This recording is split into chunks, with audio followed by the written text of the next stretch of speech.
Hello there, Trinity and LSA folks. This is Pastor Truey with my Week 43 video introducing and unpacking the week's devotional material. We continue along in our summer focus where we're considering the doctrine of vocation and the different offices to which the Lord has called us.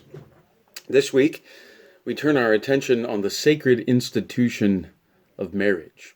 We'll do that by focusing on 5 passages. Now, the scriptures have more to say, but these are 5 key texts. We'll get the institution of marriage all the way back in Genesis, where the Lord establishes and institutes, gives marriage as a gift in creation, even before the fall into sin.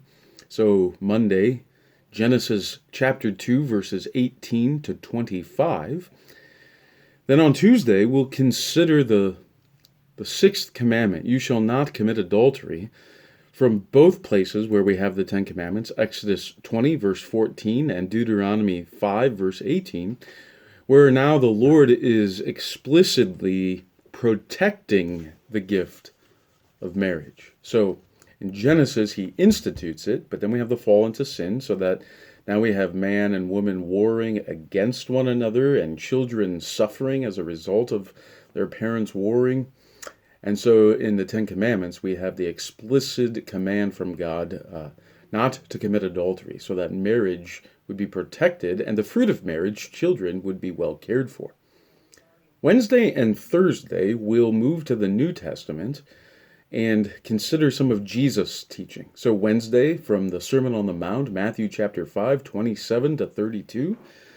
Flowing out of the 10 Commandments, you shall not commit adultery, we have Jesus teaching that adultery flows from the heart.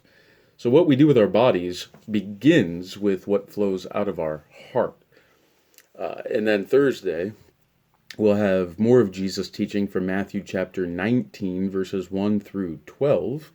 And finally, Friday, St. Paul's beautiful writing to the Ephesians, chapter 5. We're going to have verses 1 through 5 and then 22 to 33, where St. Paul unpacks marriage, that the husband is to love his wife as Christ loves the church, and the woman is to submit to his wife as she submits in all things to Christ, but that this relationship of a husband and a wife loving one another is actually an icon or an image of Christ and his love for the church. So rather than starting from below with the marriage thing and then drawing conclusions about Christ, what I think is most helpful in Ephesians 5 is to begin with Christ and what he has done for the church and his love for the church and how the church is happy to receive what Jesus desires to give.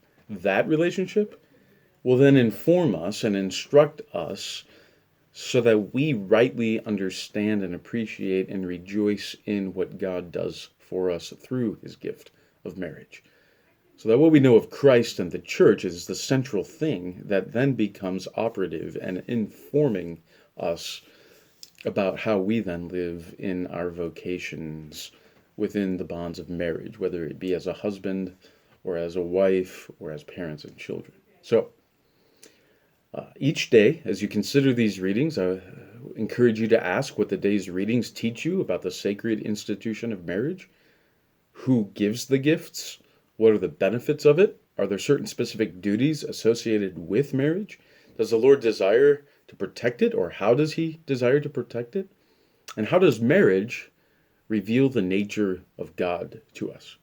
So, as you take up these passages and consider the sacred institution of marriage, the Lord bless your time in his word. God be with you.